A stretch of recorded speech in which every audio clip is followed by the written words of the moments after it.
Okay, I think we're streaming. Oh my god. Let me see. I'll go to the channel. You never know. I hit the button. It's episode 5 point something, the one that's live. The one that's live. Nice. Oh yeah, there it is. Fantastic. Boys, we're live. Wow. Live, Yeah. baby, live. Technology. Live. Incredible power. Okay. I heard this is the first time anybody's ever done a podcast live, Holy shit, man. Yeah. There's ner- right? It's a different- people yeah. It's a different ball game with an audience. Yeah. People have tried, but they fail. They fail. Oh no. Bullet. How's everybody doing? Fucking beautiful. It feels I know we've done a show since the hiatus, but it still feels like it's been forever, you know? Yeah, we had a bonus week of time off in there. Yeah. But I think we're back. I think we're back in business, we are on too. schedule, on time, right Yep. here at Press X to Podcast. Because I'm going to say the name of the podcast. Oh, And it's done. I mean, the channel, really. Yeah. It's the name of the channel. That's right. Welcome to our hacker den. Yeah. Dens, really. Yeah. And this is where we talk about video games. I think. As long as you guys are cool with that. I could talk about a video game or two. I sure could. I tell you what, I could talk about a fucking bunch of them, a whole stack. James, I think you've reviewed just about everything that's come out on Switch in the last month. Well, I don't know about everything, but if it's a relatively big release, then they have generally flipped it my way because I don't know, they just trust me Rules. for some reason. Yeah. Yeah. Yeah. The Ruels, yes. The regulations. Yes. They have them. We're working with them. It's very important. Mhm. Yep. Good God. Okay. So that's right. Yes, there's at least 3 games that I want to talk about. They're on the docket. Mhm. Let's start with the oldest one. It's been around the block. People have seen and heard it. People understand that it's happening. Splatoon 3. Oh yeah. Splat Big the release. third. Big in Japan. That, yes. And here. Although I Mm. don't, well, come on, man. Splatoon's got fans. It does, but we discussed this before. It does, but like in Japan, it's become like a Rocket League almost. It's really got its hooks in people. Out here, like I don't know. I think that a lot of people with 3 shared your opinion in that it just kind of feels samey. You know, it's not that it's bad, but it's just kind of samey. Yeah, I admit I was a little bit over my head reviewing Splatoon 3 because I had never played 2 and I barely touched 1. So people looking for an in-depth breakdown of all the brand new features coming to this game were shit out of luck. However, I could give you a sort of outsider's perspective on the game, and my initial impressions were very fine. It was just it's a decent game. Yeah. It's a good old team-based shooter with the ink. Yep. It's fine. well. It's totally fine. Runs surprisingly well for Yeah. a multiplayer team-based game like that. It runs surprisingly well on the Switch hardware. Yeah. Yeah. Well, I mean, it's a first-party IP, and they tend to smooth out all the road bumps before release for a first-party title. When you get the further you get from that nexus, the more likely you are to have problems with the hardware and the software, problems getting things to run properly. But in this case, yeah, it's fine, man. It's fine. It's fine. There's they're doing Splatfest again. They're doing the salmon runs. They're doing the ranked matches, which have some sort of wacky name that I've already forgotten.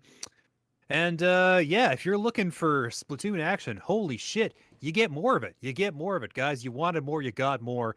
What a precious gift to those people who are actually fans, and what a complete non-event for people who aren't.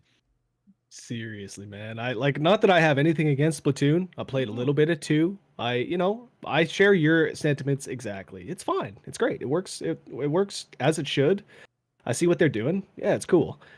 but it it didn't get me. And yeah, so Splatoon 3 comes out, and it is one of the more forgettable titles of the year, I'd say, from someone, a perspective like mine. Simply not enough to generate news. No. What about you guys? What have you been playing recently? Well, if we want to talk about okay games, passable, fine games, I've been playing the finest, most passable, fine game in recent memory, and that's Assassin's Creed Valhalla. Valhalla, yeah. How is that? How have you been? It's okay. Yeah, I keep playing it. yeah. There's, I mean, there's a fucking lot of it. 1,000 hours to do. So Honestly, there's no end to this Yeah. game as far as I can tell. yeah, It has endless regions and areas and viewpoints and things to chase and people to kill. The combat's pretty good.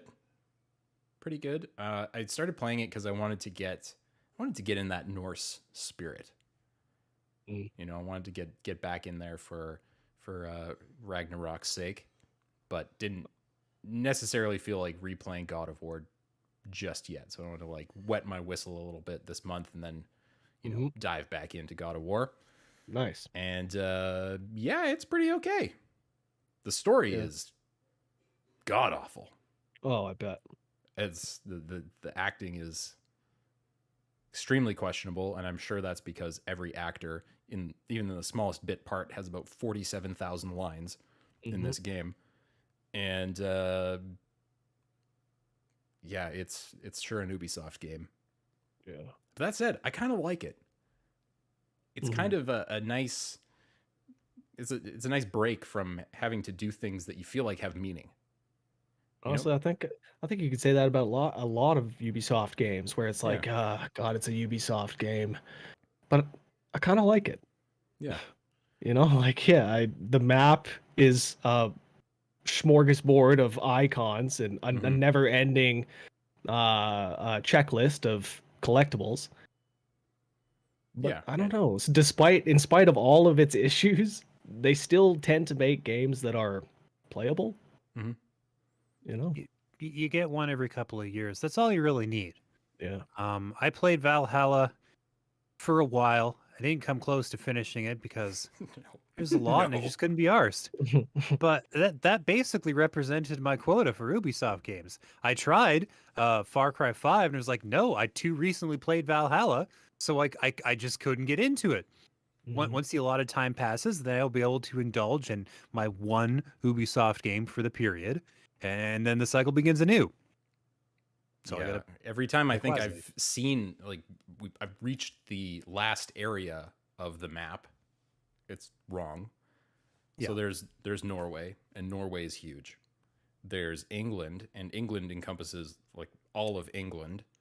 And then I took a magic, I've been playing this thing for like 20 hours or something.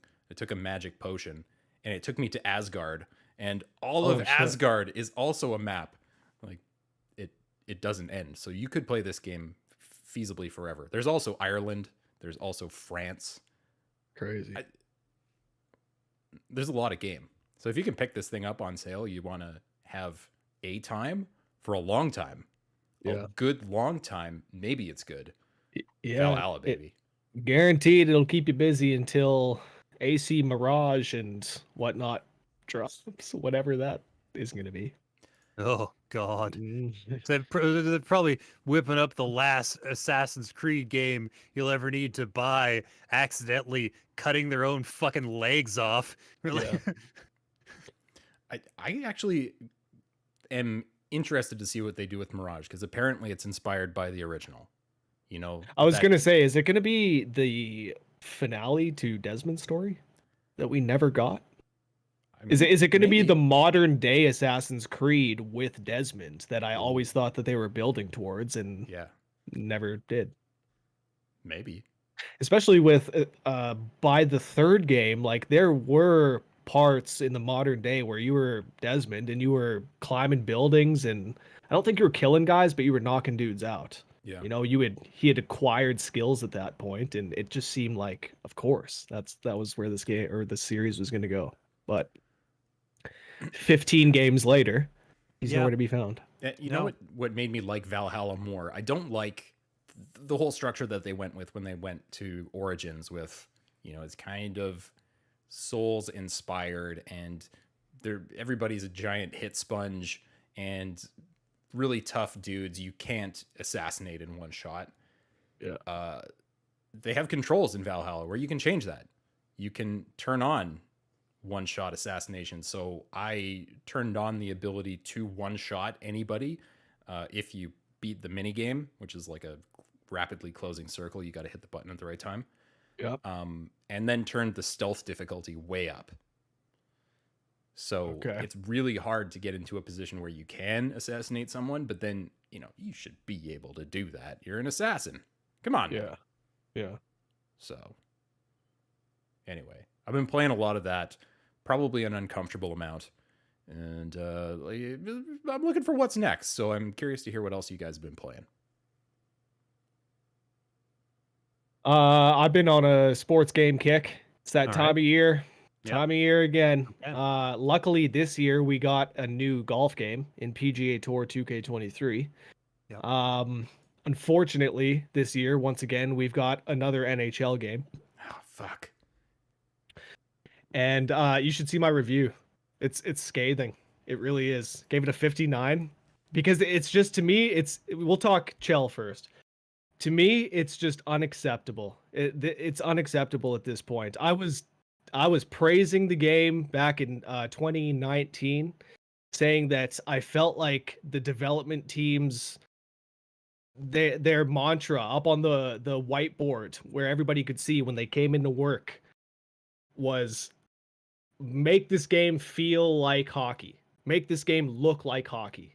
It felt to me like they were finally making the changes that needed to be made to make the game a simulation of the sport and not, what it still is. But ever since that game, ever since 20, it's just been misstep after misstep. They haven't hit the mark one single time like they did with that 2020 version.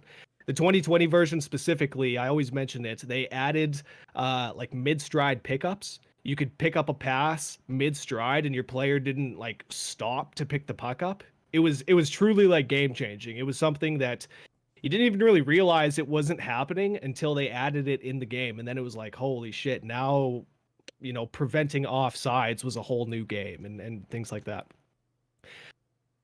And so I was so excited for 23 because during the preview, the big thing that they were showing off was these things. I think they call them like last chance moves or something like that, where if you're getting knocked off the puck, I'm sure, Paul, you've seen it a million times in Chill. You get knocked off the puck and your player, he can't do anything. He's just locked in this like soft hit animation where he can't like fight the guy off. He can't do anything with the puck. It's brutal.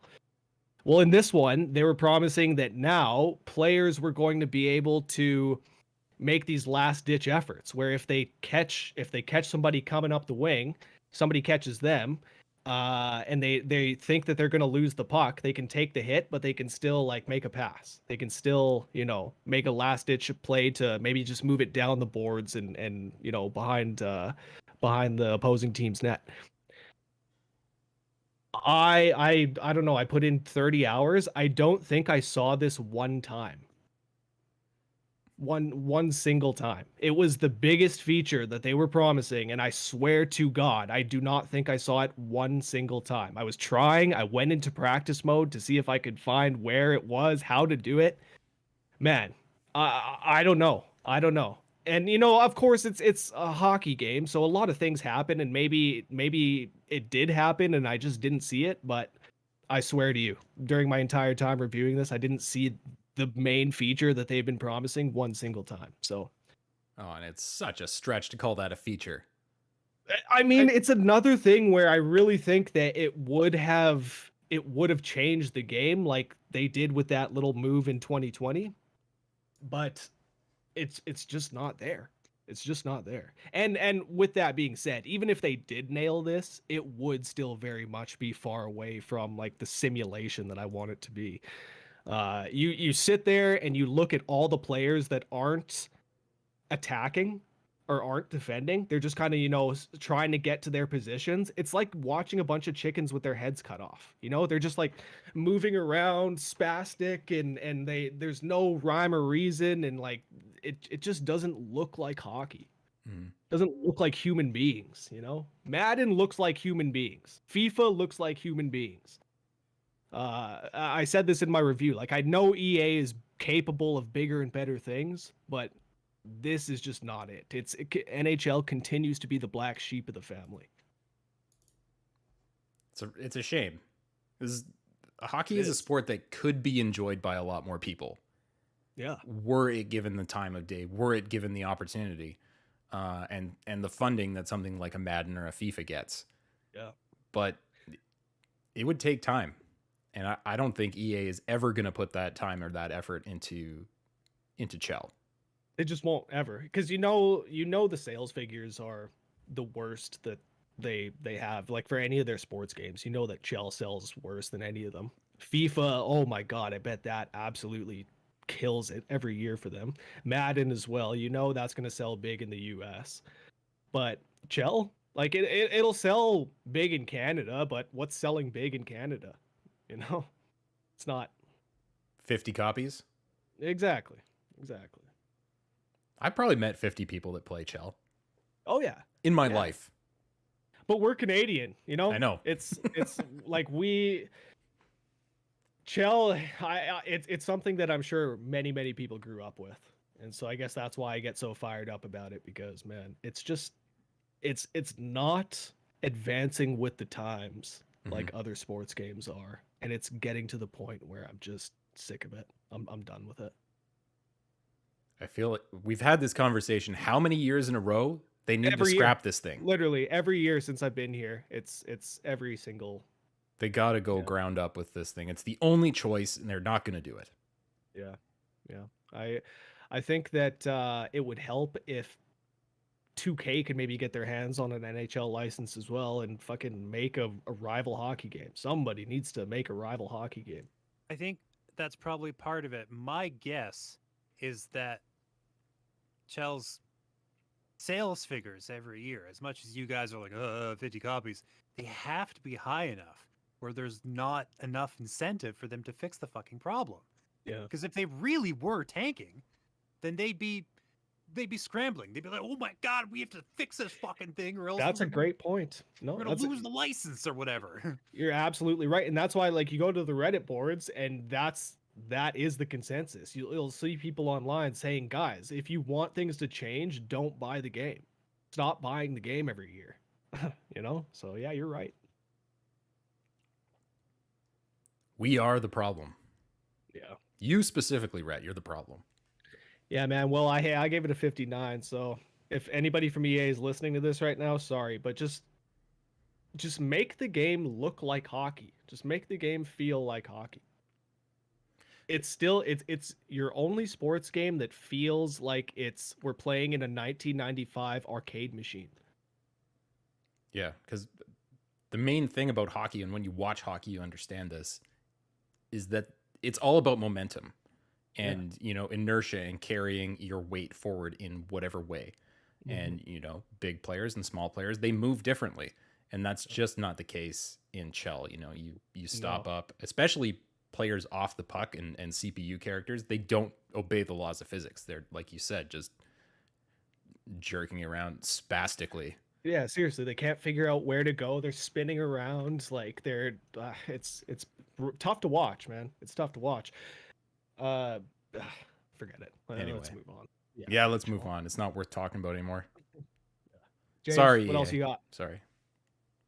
Well, aside from that, next on my list would probably be Mario Rabbids Sparks of Hope. Ooh, this has been getting great reviews. Yeah.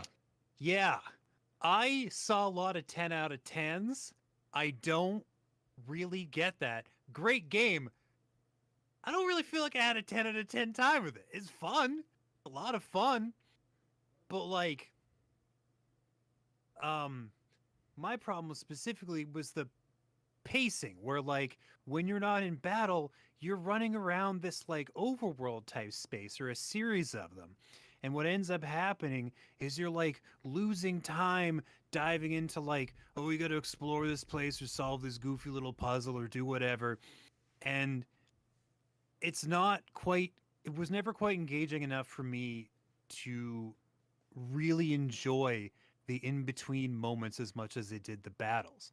So the combat is fucking rock solid, really exceptional stuff. Great every fucking time. They really reinvented the fucking wheel with that game, and they're just expanding on that success with the second one. But like every minute I had to spend just like, all right, let's just like wander around this space and try to figure out what the solution to this goofy ass puzzle is, and then we can do the next stage or whatever. It was just like so fucking draining. And like it, I don't know, maybe I was alone in my experience with this because again, a lot of really high scores out there. But for me, that was like the big dragging point for an otherwise pretty optimal experience, was that like the RPG adventure stuff outside of the battles just felt kind of half baked, or like not nearly as engaging as the combat. The combat whips ass though. Like that's great stuff. And in the first game, you had those like blocks in the environment that like you or enemies could like attack that would launch like elemental area of effect blast that would sort of like hit the people close. But now the sparks sort of do that job for you, where you can equip your gang with like electric charges to your shots, or like AoE strikes that you can launch, or like shields, or like invisibility, or all this sort of crazy shit. And everybody can rock 2 sparks at once, I think, after like the second world or something. And so you end up having this like really versatile team, and everybody's innate skills are also kind of unique. And so like you get the ability to customize them even further, to the point where like you can craft exactly specifically the 3-person team you want for any given stage, and swapping shit out is so easy. And like you can reset the skill trees is no problem and all that stuff. So like whatever you build that you want, you can absolutely do it. And sometimes it's pretty important, because you might find that whatever you've assembled for a fight is like, oh no, you can't use that, you're just going to get creamed. So you can just sort of like wipe the board and start again, and it's fine, which is great. Yeah. You mentioned like reinventing the wheel with this one. Is it substantially different gameplay wise compared to the first one, or is it still that sort of XCOM turn-based stuff? Well, yeah, my point is kind of more that the first one sort of reinvented the wheel in terms of the genre, and like changed a lot of important shit. Specifically, the like 150 0 chance to hit, which I think is fucking excellent, and all these games should adopt going forward forever. Because that whole like 76%, maybe it'll happen, maybe you're 10 feet away and it'll just miss anyway somehow, is horse shit, and we shouldn't be doing it anymore. Yeah. 100%. But like, if you've got no cover and they have a clear shot and they know what they're doing, they're just gonna hit you. And they're just like, sorry, buddy, you should have been hiding better.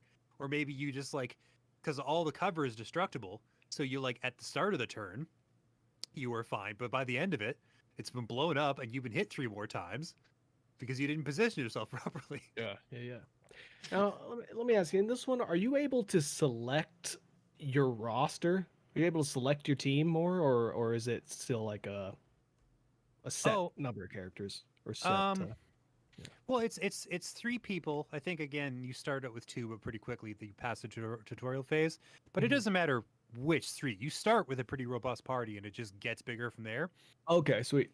Yeah, you start with 6 people, and I think it goes up to 9 by the end of the introduction phase. Okay. So like, whoever you want in that 3-person team, you can just do. And again, the sparks, you can just like take them off, put them on people however you want. So there's a lot of customization you can mess around with, which I appreciate. Oh yeah. And I probably would love a game even more if the like in between sections weren't such a a slog seems like a rude thing to say, but like at the same time, compared to the battles, Not as fun. yeah, absolutely a slog by comparison. Yeah, totally. Totally. Yeah. That's exactly how I felt about the first game as well. And it sounds like it might even be a little bit worse in the second. Just the in between, I wasn't a huge fan of. It feels worse because the battles are better, and because instead of just sort of like the in between sections, they tried to flesh it out and make it more fully realized. Mm-hmm. They're bigger, and there's more to do. Not the same thing. Mm-hmm. So like, you have to like the to be fair, the main goals that you have to accomplish pretty clearly telegraphed, pretty easy to figure out. But if you wander off the beaten path, if you sort of like find yourself attempting side quests, which to me is almost like an autonomic response, like I'm so into doing side quests that I like can't have to stop myself from doing it. And I had to stop myself from doing it for this game because they're so much worse than the main quest in terms of like pathing and like how to figure out what to do. Like the main stuff is easy. You have a point in the compass, you just head towards it. It's fine. You're good to go. You just explore this cool world and get from place to place. The side quest is a lot of like hide and seek bullshit, and it like fucks up the pacing so badly that it like was like draining points off the fucking final score every time I got distracted and tried doing a fucking side quest. Yeah, hits and misses. Yeah. You know, they're never going to get everything perfectly right. And it makes sense the way you're explaining it, that it lost points for that stuff. But interesting that other reviewers didn't get that. Man, as if it's the 10 out of 10. Like, Yeah, it's not a 10. I don't think. come on. I fully acknowledge that having my own specific set of experiences and circumstances, I'm going to interpret these things differently. But I'm a man with some serious ADHD. I'm a man with a short attention span. I'm a man who wants to just get to the fucking point. And I have to believe there's a lot of people like me out there who play video games. You know, it's just like, yeah, I'm a part of the ADHD generation. We're all out there. Presumably, some of those people review video games. Right. Guaranteed. Man, I still can't believe they gave Luigi, that unhinged son of a bitch, a sniper rifle. Yeah, man, that's Questionable. got Washington. That's got Washington sniper vibes written all over it. Oh, it's still so good. Because you can extend his range. He can get from all the way away. And you Right. can do that thing where one person knocks somebody into the air. And if he's got the skills set up beforehand, he'll like automatically turn and peg them again. And then Right, knock yeah. them right off the fucking stage. Right, So exactly like that Washington sniper. Okay. Yeah, I'm of sorry. course. That's how we did it every time. Sorry, that wasn't a joke.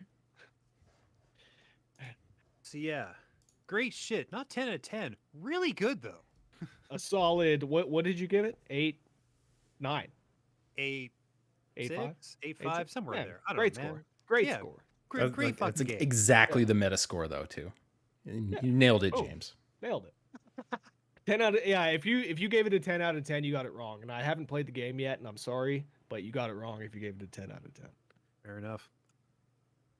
You're probably right for a Nintendo funded magazine if you gave it a 10 out of 10. Yeah, it's Nintendo Life gave it 100. Yeah. It's just Classic. yeah. Did you give a 10 out of 10 to PGA Tour 23, Rhett? I did not give it a 10 out of 10. I gave it a 80? Yeah, 8. Okay. So a decent Solid. sports game. So, man, and listen, I understand that it is a lot tougher to animate and to get right the sport of hockey versus the sport of golf. But my God, like everything I said about NHL, it's the opposite with PGA. This is a game that nails the sport that it's trying to simulate. It feels like golf, it looks like golf, it sounds like golf. It's fucking great. Yeah, it's a little bare bones. It definitely is a little bare bones, and there are some issues with the visuals here and there. You know, the player models aren't great. Tiger looks phenomenal, of course. You know, all the pros look great. But like NPCs and stuff, there's some issues there. Good lighting though, which goes a long way with golf games. As long as your course is lit properly, it's probably going to look decent. But above all else, it's just the ball physics, the golf itself. It's punishingly difficult. I'll say if you turn the difficulty to where it should be, you can certainly play it on like a beginner difficulty that anybody can pick up and play. But if you turn it up to a competitive level, it's punishingly difficult, but unbelievably satisfying when you nail your shot. I always say that the best thing about the MLB games is that when you perfectly line up your bat with the ball and you crack a base hit up the middle or a home run, the sound effect and the feeling in the controller and everything, they've just nailed that. It just feels good. It's really all I can describe it as. It just feels right. It feels good. And uh HB Studios, I think, is the name of the developers for this, and 2K, of course. They're really onto something, and I think they're getting there with PGA and nailing that exact same sort of feeling. Where if you perfectly line up your shot, you strike the ball perfectly, it just feels good. It sounds good. It looks good. It feels good in the controller. It's yeah, I really like. I don't know. It's an interesting way, or a way that sports games have been rewarding me in the past couple of years, especially with this dual sense. I think the dual sense is a big part of it, where developers are really taking advantage of it, and it's cool to see. That's another thing with NHL, is that they didn't really do anything with the dual sense that I thought was, like Unfortunate. What a missed opportunity. Yeah. they specifically have skating in the fucking Astro world, and it's amazing. It Yeah. feels so good. I'm like, why the fuck is this not in Chell? Well, it's unacceptable, honestly. It's unacceptable. But yeah, PGA, I can't recommend it enough. Please, if you're interested in golf, if you, because I see people all the time, they'll write in the YouTube comments or on Reddit, they'll say, "Man, I don't even like golf, but I play golf games." Or I tried this and I actually enjoyed it. I think that a lot of people would feel the same way about this one. Golf games rule, man. Right? Man, they're fucking awesome. It's just when you actually nail your shot and you put it within a few feet of the cup, and the wind's blowing 14 miles an hour and you really had to line it up and you nail it. Oh, it's just so satisfying. It's such a stark contrast to so many games where you're really reacting and you're doing things on the fly and trying to respond to how the game is treating you. But golf, so mechanical, and you're sitting there setting things up like methodically. And then there's the point where you have to execute. You got to hit the ball, you got to put the right spin on it, all that stuff. But, thinking about the wind speed and thinking about where to lay up on a par 5 or whatever, people love that stuff. You don't get it enough in games. Absolutely. This one feels more like an RPG as well than games in the past. There's different archetypes that you can select for your golfer. You can be a powerhouse or a precision golfer, somebody that excels out of hazards, out of the rough, out of the sand pits, and stuff like that. And you're always acquiring. It does that like NBA 2K thing where you're always acquiring experience and VC for everything you do, and so you can always upgrade your golfer and buy accessories and stuff. It's cool. Tell me you made your guy look like John Daly. No, I play as a young Saudi Arabian named Poon Hussein. He's 5 feet tall, has a mustache draped in gold. He's gorgeous, thick head of hair. Yeah, the young Saudi prince. Huh. All right. Yeah. Okay. Yeah. Okay is right. 5 feet exactly. Exactly 5 feet. Very On the particular. money. On the money. On the money. Yep. Now, James, there's been some controversy about this game, and Bayonetta 3. Is it good? Yeah. As far as listen, this is first and foremost a fucking Bayonetta game. If you're into that kind of shit, you're gonna love it. If you're not, it's not for you, and that's okay. All right, it's still incredibly hypersexual, oozing with this weird, insane charm. The story is completely balls to the wall, makes no fucking sense. Every boss fight feels like the last boss fight of a different, lesser game. Uh, Sick. the fucking the demons you can summon and shit are just like completely bananas. Is like it's a multiverse story, so let your mind wander where it will as far as that goes. But this is probably gonna drop after the embargo drops. They introduce a lot of Bayonettas. James, there's no embargo because we're live. We're streaming. We're streaming. Oh boy, yes. Okay. Ooh, hey, thanks for catching me. Wow, yeah. Right. I'm gonna say they introduce a lot of Bayonettas. They show you that in the videos. Like I'm gonna say right there, there's a lot of Bayonettas in this game. You meet a bunch of them. They have all sorts of cool little outfits. Yeah. None as cool as yours. None as cool as Bayonetta Prime. I mean, we've seen like mimic Bayonettas in the past. We've seen like a True. mirror version of her, you know? True, but they really explore the space as far as that goes. I Okay. will say that I've always had a hard time with Bayonetta games, just as I have with any of these kind of action titles like this. Titles in this vein, like your Gods of War, your Devils May Cry, you know, all this sort of thing. Games like this, I've always had kind of a hard time with because something about the style of action can't necessarily hold my attention for a long period of time. I don't know what it is. I've Yeah. never been able to really effectively put my finger on it. But Bayonetta 3 makes a pretty good showing of trying to hold my focus. There's a wide variety of moves. There's a wide variety of weapons, wide variety of techniques. So you're constantly changing up your attack strategy. You're constantly trying to keep things fresh as you possibly can, and it really staves off that fucking drag that I tend to experience with these action games. Now, again, this is my experience specifically. Not gonna be the same for a lot of people. I know a lot of people are like super fucking psyched for Oh, this yeah. particular game, and they're like really and truly, absolutely like ready to go Completely. for it. But like, Oh yeah. yeah, I guess that's what I'll say is like if you're into this kind of game, Oh. guys, they've really drilled down to the formula to try to make it fucking happen. Yeah.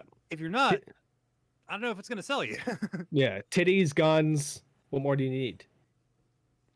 Like, The original voice actor, maybe? Ah. I will say Yeah. it's I don't care.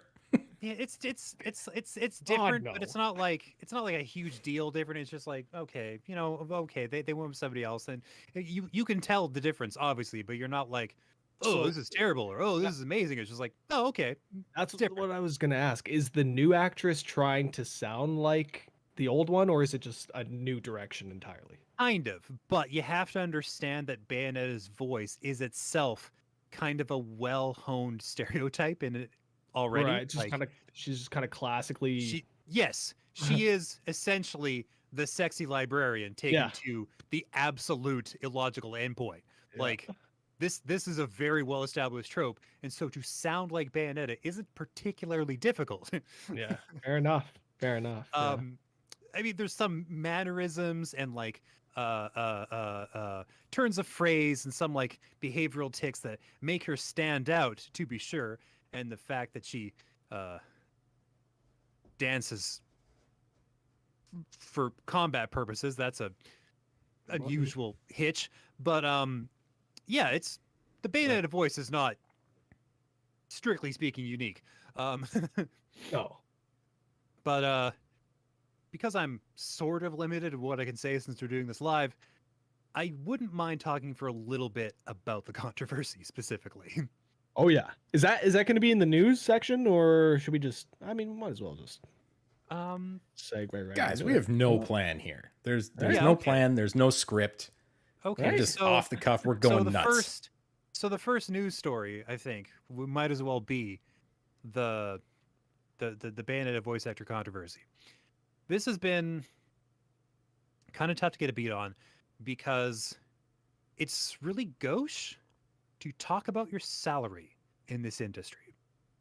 And so when Helena Taylor first went public and was like, I was offered $4,000 for this job, you get two reactions. One, shit, that's low. Two, is it though? It's like, we don't really know what these people make. Well, for a job. it always depends on the job. If she was going in there for 1 day, 2 days, okay, Yeah. $4,000, I'm sure that's fine. Yeah, I mean, But if it took her, a month to do this game, yeah, then that's brutal. it's double what I would make in a month, but Well, whatever. but still, yeah. For industry standards, it's Yeah, shocking. exactly. Yeah. It'd be shockingly low. But that's the thing. They don't talk about salaries, so we don't really have a good idea of just how badly Helena Taylor and the rest of the voice acting industry is getting fucked. And then, so she was like, boycott and like really do what you can to like support the voice actors and like fuck Platinum Games. Hideki Kamiya was like so aggressive with the block button because people were coming after him in his Menchies that his account was suspended for suspicious activity. Oh, shit. Like he was going so crazy with the block button. They're like, this has to be a bot, right? Like, and like, to be fair, the lead, the guy, the Bayonetta guy, Kamiya was like, he catches a lot of shit from fans all the time. The fact that the man continues to maintain a social media presence in the face of this onslaught is nothing short of noble. Ill-advised, perhaps, but like impressive that he managed to do it regardless. And so that was a big wrinkle in it because he was getting pretty aggressive about the responses, and people were like, well, obviously this is just backlash for Helena Taylor speaking her truth.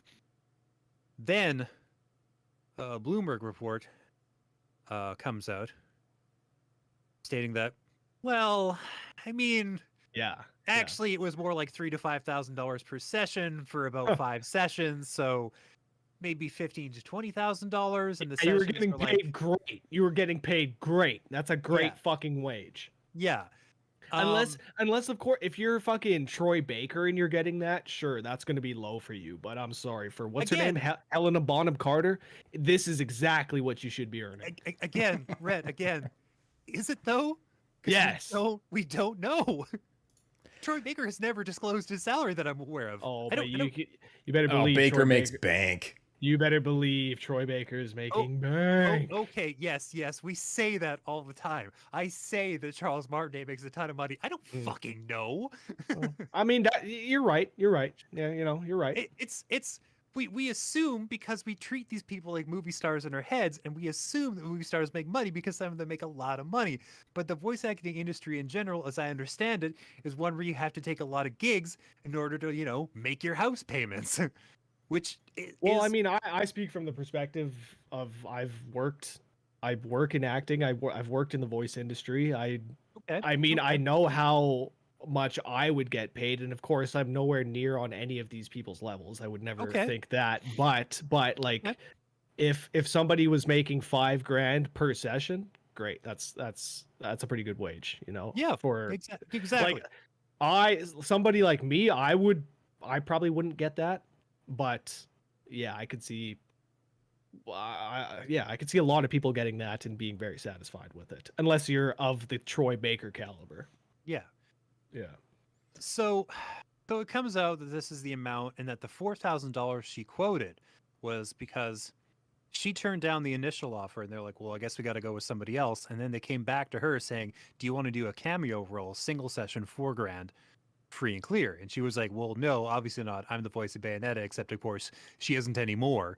And she was she was talking about how, if Jennifer Hale goes to events, she can't sign her name as Bayonetta because she's not Bayonetta, I'm Bayonetta. It's just like, oh, okay. Yeah. And she has since, Helena Taylor, come out and retracted some of her statements, throwing the whole thing into sharp relief that maybe she was in fact playing up the severity of her plight in order to engender sympathy for her and voice actors at large, which to me is a very complicated perspective because, one, yes, absolutely, voice actors should be making more money. A lot of them get fucked, and it's only the people in like these big generous spaces like Troy Baker and Charles Okay. Martinet and Jennifer Hale, who make decent money, and a lot of other people are getting, Okay, peanuts, but right? wait, that's where I would challenge this because Okay. again, just from my perspective, so I've gone into a room before and I've worked literally 15 minutes and made $500. Okay. And that like what is wrong with that? You know, how could anybody ever say that they've been getting fucked but making $500 for 15 minutes of work? Well, I think for some people, if they want this to be their only job, they kind of need more money or more jobs. And a lot of people do both. They get more jobs and they try to get more money, so that just voice Well, yeah, acting is kind of where they hang their hat, right? if somebody goes into a studio and works 15 minutes and gets paid $500, Mhm. it's not the studio's responsibility then to take care of that actor. That actor can go out and find another job. That's the business. Unfortunately, that's the business, you know? If like you get one job one day, that does not guarantee you anything. Yeah. I think it's just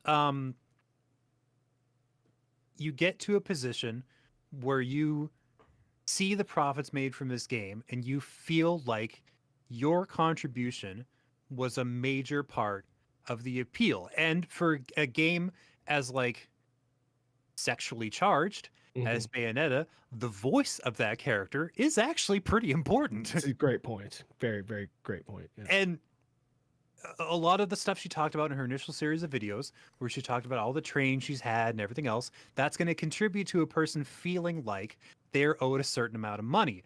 And especially if you're the sort of person who's been working to make sure that your living is made from this and this alone, you're going to start to want to advocate for yourself to make more. And I get that. I think that the swing she took was a little too big. Yeah. And that if she wants to lift up her fellow voice actors and make sure that everybody's getting paid more, there's a better way to go about it. I had also, I don't like to bring this up because it's pretty rude, kind of a low blow. There is some evidence that she might be kind of a shitty human being, but like low grade, just in terms of like some of her personal beliefs in politics. Nothing completely toxic, but like not great, you know? And so Why does her beliefs, why does her personal beliefs in politics make her a shitty person? just what I guess, Rhett, that's true. That's not fair. What I will say is that for me at least, when I see people espouse certain beliefs and certain ideas, I am under the impression that they are more likely to advocate for themselves in a more cutthroat manner that does not necessarily reflect their talents and the consequences of their actions in the real world. Fair enough. Fair enough. When people believe certain things, they are more likely to act in their own self-interest to the detriment of their actual well-being. But again, it's not an automatic correlation. It's not. I don't even feel like I should be bringing up what the specific beliefs are. I'm just saying it's something I have considered. Yeah, no, even if it's not concrete. Oh, that's So fair. That's fair.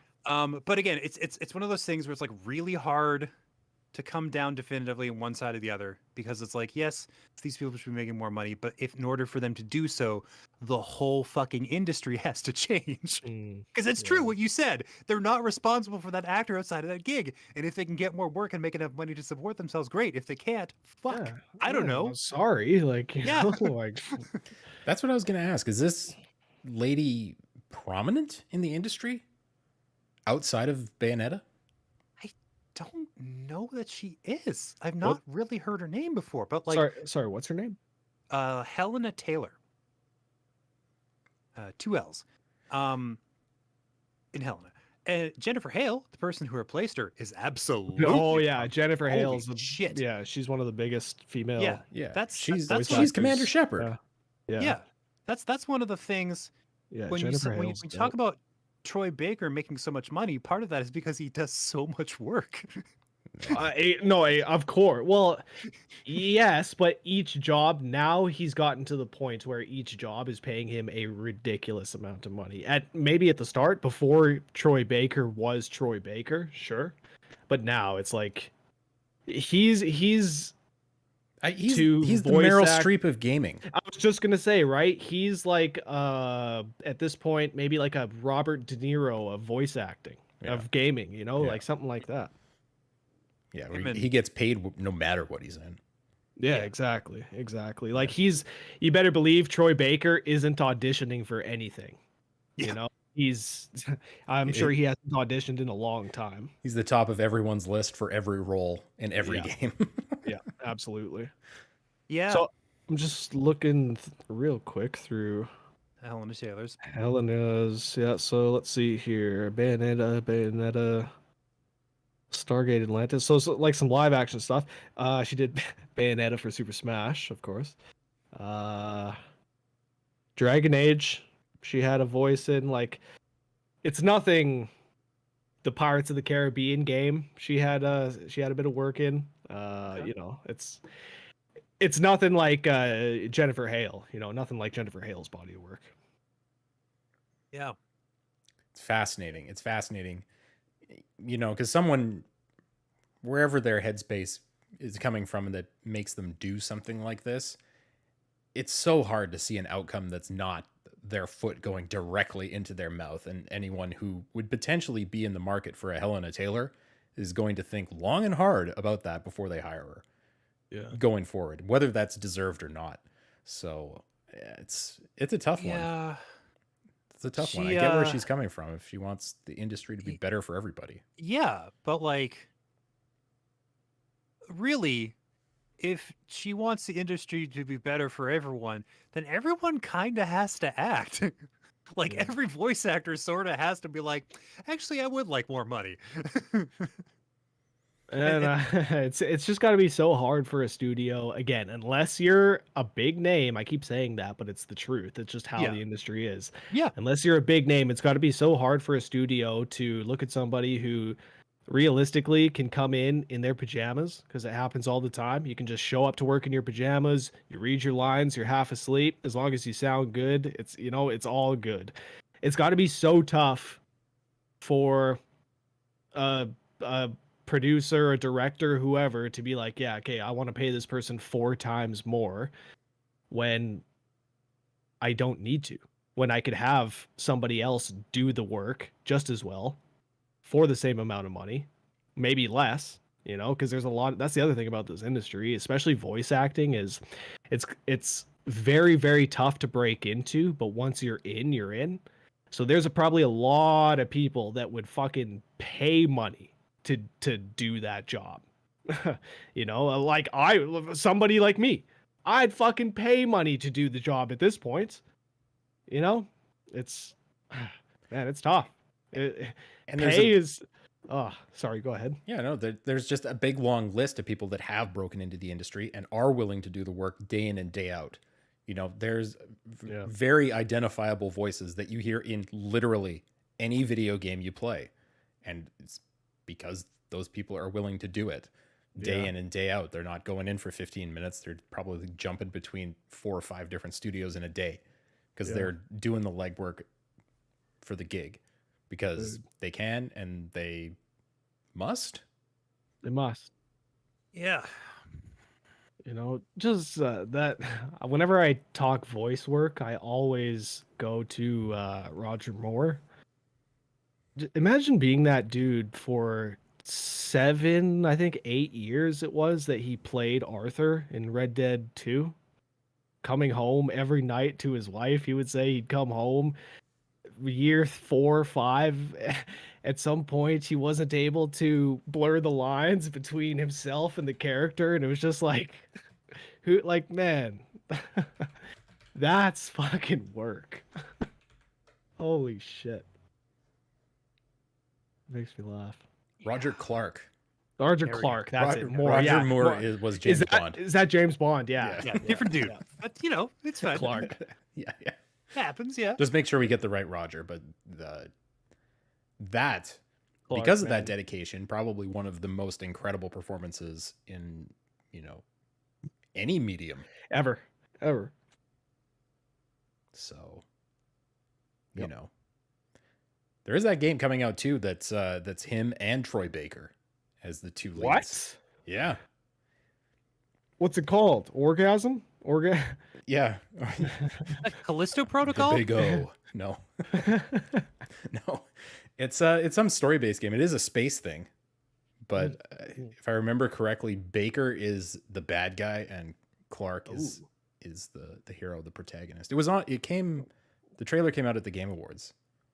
Man, I'll tell you, Yeah. after Death Stranding, yeah, give me Baker as the bad guy any day. Mhm. Dude, I mean, the dude kills it and everything. What, you know? He can do no wrong. Yeah, right? Like, He's a good podcaster too. That's really annoying. good podcaster. Just, you know, it's just annoying how good he is at everything. Good looking. Yeah, amazing It just hair. pisses me. Yeah, it was just. He did a turn as the Joker, did he not? In a couple animated shows? He did. What? He was trying to pull off What? the Mark Hamill, I think. Well, yeah. everybody does. That's the thing. Yeah. Mark Hamill set the table, and everybody has to follow in his footsteps. So yeah, that's the kind of Joker voice you do. There's not really another one now. Yeah. Which reminds, going back to Helena Taylor and what, you know, we were talking about. Imagine what's his name? Adam who played Batman. Adam West. So imagine Adam West gets mad at everybody that played Batman in the decades following his turn. Or like Christian Bale, you know, gets mad I at could people. actually see that happening. Well, yeah, with Adam West, sure, but like let's say Christian Bale gets mad at anybody, or Jack Nicholson gets mad at anybody that's played the Joker or plays the Joker since his or you know, like it's just insane to me. I don't know, it's an insane take. Yeah. Well, you made your bed, you got to lay in it. Yeah. And by the way, that Roger Clark, Troy Baker game is called Fort Solis. Fuck. Cool. Too many space games. Yeah. So many space games. Good thing that they got Fort in there, though. I bet you that boosts sales by 5%. Huh. Yeah, Okay. Just and that Fort alone. it's a super unique pitch. It's a single-player, third-person action game set on Mars.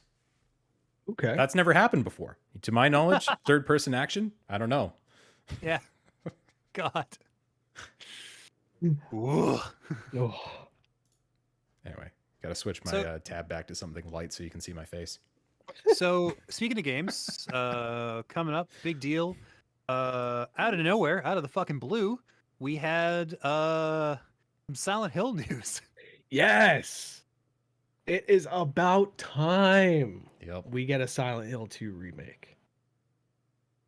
I'm curious about this one because a lot of the chatter I've seen online has been people worried about Bloober Team's handling of the game. Apparently, they don't really tackle mental health issues with any kind of delicacy or grace.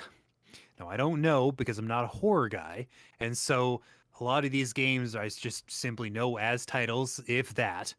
But the understanding I'm under, based on the chatter I've seen, is that they're not great with that sort of thing, and that Silent Hill is very much the sort of game that they could ham hand if they're not careful. Well, okay, so Bloober Team, they did The Medium, Layers of Fear, Mhm. Observer, Yeah. all IPs is what I'm getting at. Blair Yeah. Witch. They did Blair, too. now, so Blair Witch, but it was an original story with the Blair Witch. Mm. So all like original takes on or original stories that they wrote. Okay. Right. With Silent Hill, the blueprint is there. You know, they don't need to do anything. They just need to fucking take the scenes, bring them into or modernize them and release the game. Don't try to stick your hand too deep into the cookie jar here, Bloober Team. They already have, though, to a certain extent, because they're updating the visuals. They're making certain decisions about like lighting, about details, about like composition. There's already people showing off a couple of comparison shots where it's just like little things, but for a horror game, that's that stuff is all fine, but character work and the way the story plays out, timing, pacing, Yeah, like it's there for them. Just, you know, like if I'm remembering The Medium correctly, what they did right was that visual stuff. You know, it's the atmosphere of the environments, it's the scenes that play out, and they have some, you know, some good scary stuff that they've made themselves. Especially Layers of Fear, great game. Yeah. Giving them a platform to work off of that is like truly horrifying in a lot of ways. I can't wait to see what a talented visual studio can do with an existing story that, you know, people love. Incredible. I think it'll be great. Oh man, I'm so happy that we're getting it now as well, and not like back on the PS3 or something like that. You know, it's the perfect time. It's just like Resident Evil 4. It's the perfect time in gaming for these remakes. Agreed. Now, there's also not just the Silent Hill 2 remake, but there appears to be several other titles. It seems like what they've been doing is they're handing off development reins to other studios, established or otherwise, while they just sort of retain publishing rights, which is probably good. I don't know if they have anybody left at Konami who actually develops video games. Not trying to be facetious, that might literally be true. No, man, they got slot machine engineers. Great. Yeah. Yeah. Not even a little bit the same thing, unfortunately. But you know, it looks like they're still capable of making some good decisions, even if it is to just let somebody else do it. Yeah. Oh yeah. I mean, at least someone's doing it. Yeah. It's about fucking time. It's about time. Like how stupid is it to have that series, that franchise just laying dormant? It's so dumb. Like even if the games aren't good, kind of like NHL, you know, what we were saying earlier, like people are going to buy them regardless. For a long, long time, Silent Hill was so mediocre. Every game that came out was getting rated a 5, a 6. You would be lucky to see a 7. And but people were still buying them. You know? I guess what you're really saying, Red, is that even if these guys completely fumble the bag, they'll still make a bunch of money. Always. Always, always. There's also Wow, that's fucking bleak. Just like Metal Gear Solid 2 though. I was gonna say, Like, man. it gives me hope that, you know, if they're gonna remake Silent Hill, they gotta remake Metal Gear. MGS right? 1's coming, man. Sit tight, brother. We'll get there one day. It's coming. Make no mistake. Okay. That's Yep. great news. But also Silent Hill F. Is that what they've called it? So there's What? It's Yeah, a what? brand new Silent Hill game. Okay. Whatever it may be. I think that they said that it's going to be set in a part of Asia, Japan, China. Yeah. Yeah. So yeah, like really not much information released on that. Obviously, no screens, no video, nothing like that. But yeah, stay tuned because there is a brand new Silent Hill game coming out. At some point, yep. Yep. So. Oh, and they released or they announced a bunch of shit though. Like if you're a fan of Silent Hill, Konami really did kill it the past week or so. There's a show coming out. They Really? announced some sort of Silent Hill show, movie. There's something going on. I'll have to. Yeah, maybe Paul, you could pull that up. I swear there was some sort of companion piece announced. Something that had like Edge Runners, Cyberpunk Edge Runners vibes. Oh wow. Okay. I'm seeing a 2018 miniseries. Maybe I dreamt. Maybe I dreamt this. Maybe you hoped for it. Yeah. In your heart of hearts. Did anybody see that news that, or was a rumor that Sony delayed some big announcements? And Yeah. I can't remember why they did that. They delayed the announcements because Microsoft had nothing coming out on the Xbox, and they figured they would. So when Microsoft had their their whatever their show is called, their Microsoft press releaser, and they like unveiled essentially nothing. Apparently Sony was like, okay, no, let's sit on all of these games that we've had cooking now until Microsoft. Yeah. until Yeah. someday they Yeah. release Yeah, something. Microsoft's not really in the IP business right now. Yeah, They're not really they got, about. they got Halo and they got Forza. Yeah, it's That's just it. like Yeah, and Gears of War. Gears of War. the big focus has been buying up studios and acquiring the distribution rights so that they can make Games Pass as much of a behemoth as possible. But listen, they've been doing that for the last 5+ years, Yeah, and there's nada to show for it. Except, Yeah. the Grounded game that Obsidian put out is the first thing that even resembles something new. Yeah, which by the way, maybe next Monday, check us out live on this channel to see us playing Grounded. Oh, Yeah. okay. Maybe, yeah. that'd be Excellent. dope. Sorry. No, it's true. It's a great plan. I fully endorse it. Yeah, I think they've been leaning on that strategy for a little bit too long, and that it's time for them to make some original fucking games. Yeah. Um, Desperately. the trouble is that they put basically all their eggs in the Halo basket for fucking years, and that And several of those eggs went into the Bethesda basket. So now, when when Fallout and Elder Scrolls drops, well, those will be originals, Mhm. exclusives now. Yeah. Yeah. So I mean, that's right. just gonna be years for that. Yeah. It is interesting too, though. I'm sure people are still paying for Game Pass, and they're still making tons of money on that service. But I have heard more and more that people are like, and I'm giving it up. The stuff that's coming out, it's not great. There's nothing that's really pulling me in or getting me to keep it. So, they're getting to that weird Netflix place where there's a ton of content coming out, and I don't want to watch any of it. You just end up scrolling through for hours, and man, how bad the timing is so bad right now with PlayStation having just dropped their game service. Anybody who's getting tired of Xbox Game Pass right now, why wouldn't they look at the PlayStation? What do they call it? The PlayStation Plus Premium service or whatever? Extra. Yeah, and there's not much there right now, and I don't think that they're going to win anybody over right now. But it's only a matter of time. Okay. But how much time? Because Yeah, a couple of years at least. That's the thing. Yeah. I do think at least 2 years before the PlayStation catalog on that service is like, oh, I gotta have that. it's it's not that I don't give a shit about old games. I don't give a shit about the old games that they seem to think I want.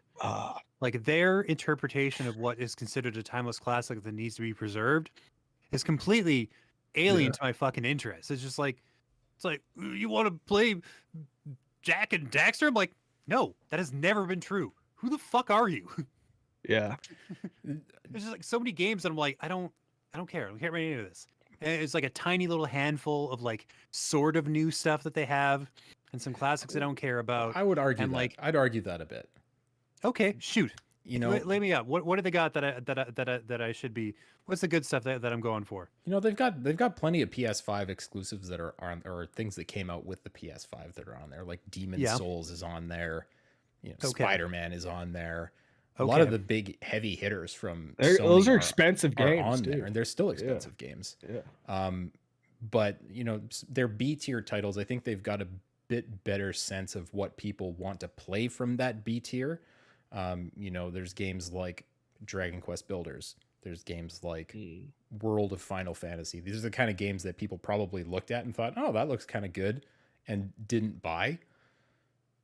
So I don't know. I think maybe Microsoft needs to check their strategy a bit. And yeah, I think for me, it's kind of the problem that a lot of people are having with Xbox right now, is because for me, I'm all up in the Game Pass because I have never had an Xbox system before this. So a lot of the shit that they have in their catalog is new and fresh and cool to me. And so I'm like, oh, I got to check all this shit out. Whereas on the flip side, I've been a PlayStation guy for basically as long as there's been PlayStations. And all the stuff they have on display, A, I've played it.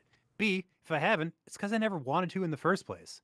So, like, it's going to take a long time, for me at least, for the pendulum to swing in such a manner where, like, PlayStation seems appealing again. Because what they're doing functionally for me right now is trotting out, hey, you know those games that you've had in your back catalog for like months or years and didn't touch because they were fucked and busted?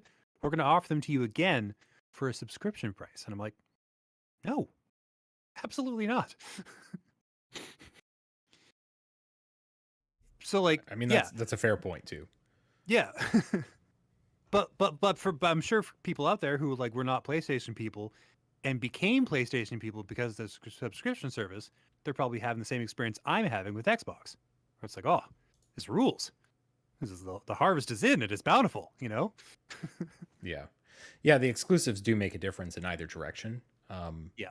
But I think Sony is catching up on those. Here are the other games parts of the service faster than I thought they would. That's good. So we'll see. Yeah. Last on the list, Overwatch 2. Mm-hmm. Is it really a new game? I don't know. No, Who gives a fuck? it's not a new game. Yeah, that's good. Here's the news. I know. Rhett, I'm going to be honest. I don't really give a fuck either. It's brutal. Perfectly real with you. I don't really care. But I follow people who do. And what those people have been telling me is that in the beginning, when this dropped, the queues were so embarrassing and ridiculous that the real metagame of Overwatch 2 for a while was watching that number tick down for hours because we were never getting into the actual fucking game. And following that, there was people realizing that, hey, this is in fact Overwatch 1.1. 2 is kind of a misnomer. And that all the problems that Overwatch 1 had accumulated over the years, like things like roll queue turning it into a sterile, shitty mess, were still present. And in fact, the balancing and the technicals were so fucked that there were certain characters they just had to take off for a while, like out of the roster, until they could get their like shit fixed and set up to such a way where people could actually play them effectively. And like basically what the problem is that like Overwatch 1 turned into a shittier version of itself over a period of years.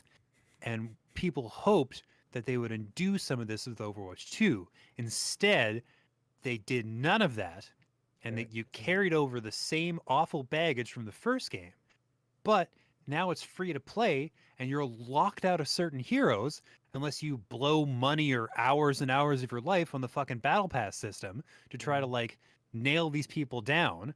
So you've made a bad version of an older beloved game even worse in exchange for having to pay for it. In a Blizzard Activision title, who'da thunk it? Basically, the reason this is important to me is because I am a Diablo addict. I have a very serious problem. Even to this day, I cannot completely quit that game. I will experience fits of fucking mania that see me dumping another 15, 20 hours into that fucking horrible game. And I'm bummed out by the idea that Diablo 4 is going to be Diablo 3.1. And I don't want this for me, and I guess to a lesser extent for them. But based on how they treated Overwatch 2, I'm under the impression that Diablo 4 is going to be complete bullshit. And that makes me sad. Yeah. I mean, I don't know. I don't know about that one. I think that it's going to be very much like Diablo 3 is right now. And people love Diablo 3 right now. They do. You know, like I was ripping NHL apart for being so much more of the same, and I think Diablo 4 is going to be more of the same, but it's certainly not going to be an immortal situation. I really don't think it's going to be that bad. No. No. Diablo Immortal is partially the way it is because they handed over the reins to a company generously described as predatory. Even more so than Activision Blizzard, which is no mean feat to accomplish in isolation. Yeah. And there is a chance that D4 will be good, but D3 was fucked out of the gate. That was a bad Yeah. time. It took a long time. It took a good year and a half for Yeah. them to start making amends. Yeah. So I guess what I'm saying is don't like pin a lot of hopes on D4 and like maybe we all just sort of collectively agree to let Overwatch 2 lie fallow, so to speak. Just let it rot in the fields where it lays. And then we just move on to greener pastures, you know? Yeah. 100%. I've heard Yeah. good things about the new Call of Duty. Oh, no, you haven't. I've heard at least one good thing. I've heard that the single player campaign isn't great, and also it's such a strange situation because like I know people who only play Call of Duty for the single player campaign, albeit after it goes heavily on sale so they can get their money's worth. But like if you didn't have it, it'd be weird, but like nobody really plays COD for the single player. Like there are people who do, but they're kind of in the minority. And so when I hear critics and stuff like that being like, "Oh, the single player campaign in this COD was kind of fucked," I'm like, And I think you guys might be the only people particularly concerned about that. Like, if you're paying full price for a Call of Duty game, it's because you have a couple hundred hours of online time you have to log, right? Where you're just like you're super jazzed to get to that part of it. I mean, right? there was definitely a time point for me where I was all about the single player campaign in Call of Duty. Sure. When was that, Red? Man, this shit used to be dope. It was probably back in 2000 and something. And so when Call of Duty comes out, I really do look forward to a solid single player campaign, and Yeah. to hear that this reboot, because I guess a lot of characters that have died are back in this one, so to hear that this reboot doesn't live up to the previous campaigns, it really is I couldn't care less. It's Call of Duty.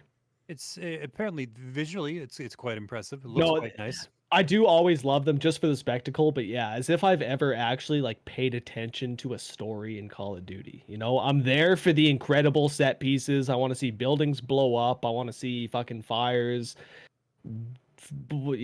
explosions, all that kind of shit. I'm there for that. It should be 6 hours of balls to the wall action. It should feel like you're playing an episode of Brothers in Arms. You Sure. know? Yeah. the single player just serves to get you sweaty enough to Yeah. enter the multiplayer zone.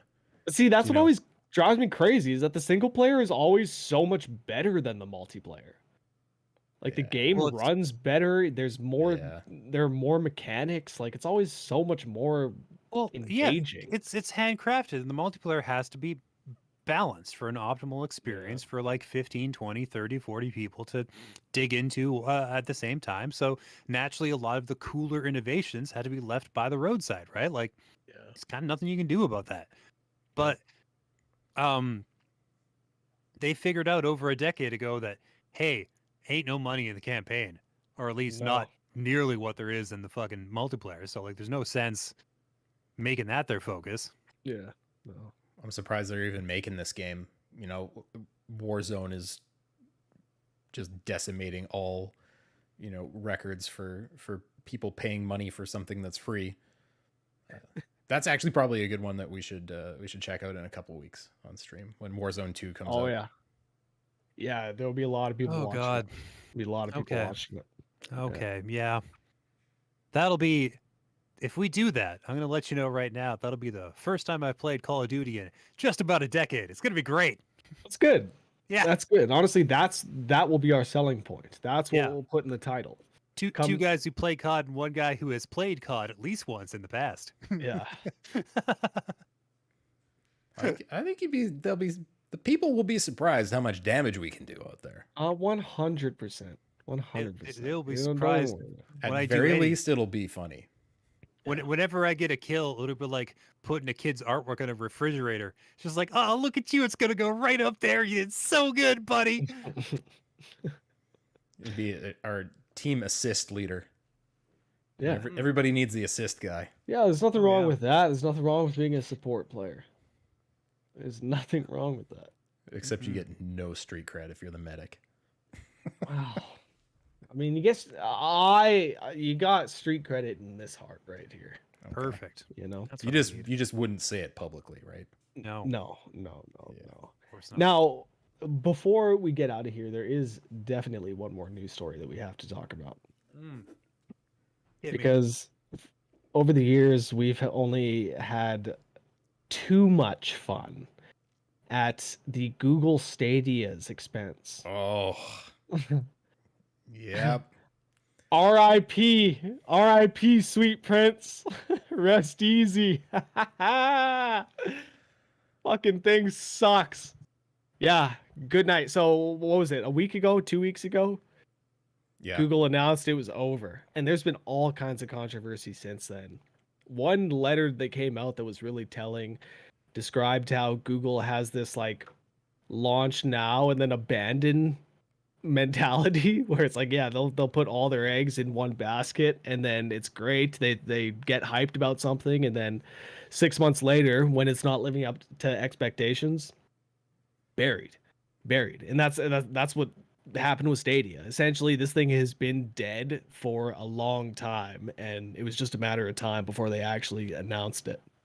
Well, they don't want middling success. They want the next Gmail. They want the next Google ads. You know, Yeah. Stadia Yeah. wasn't doing that, and this Yeah. just well- further cements Phil Harrison as the harbinger of doom for any gaming project. So if you ever see that son of a gun up on the stage again, run. Yeah. Do not pay. Google wants to reproduce their monstrous success with a product that people did not have to pay for because the people were the product. And so every time they release a product that costs money, they are setting themselves up to lose a Yeah. ton of fucking money. Because that data harvesting is kind of the only game in town for them. And every time they try to branch out, they're like, well, obviously we're going to have explosive success with this, just like we did with that thing that we accidentally did that changed the internet for fucking ever. Yeah. And then it doesn't. And they're like, well, this is stupid. We'll do this. Get out of here. Kick rocks on the way home. Yeah, because they have shareholders who have grown accustomed to a certain lifestyle in terms of growth. And nothing they ever do for the rest of their time as a company is going to live up to that established lifestyle. So I think they're only doing these things to produce these loss leaders that keep their name in the search engine they created. Like they can't possibly expect to make money with these things. No. I mean, they have those phones. I have one. So, I mean, it's not a complete loss.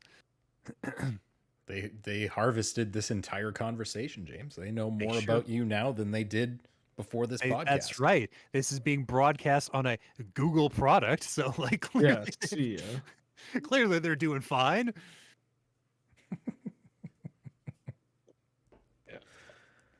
It'll be all right. There is an entire website of Google products that have died, the Google graveyard. Oh, Hell really? yeah. Yeah. Hell yeah. I forget what it's called. It's like, you know, is this Google product dead yet?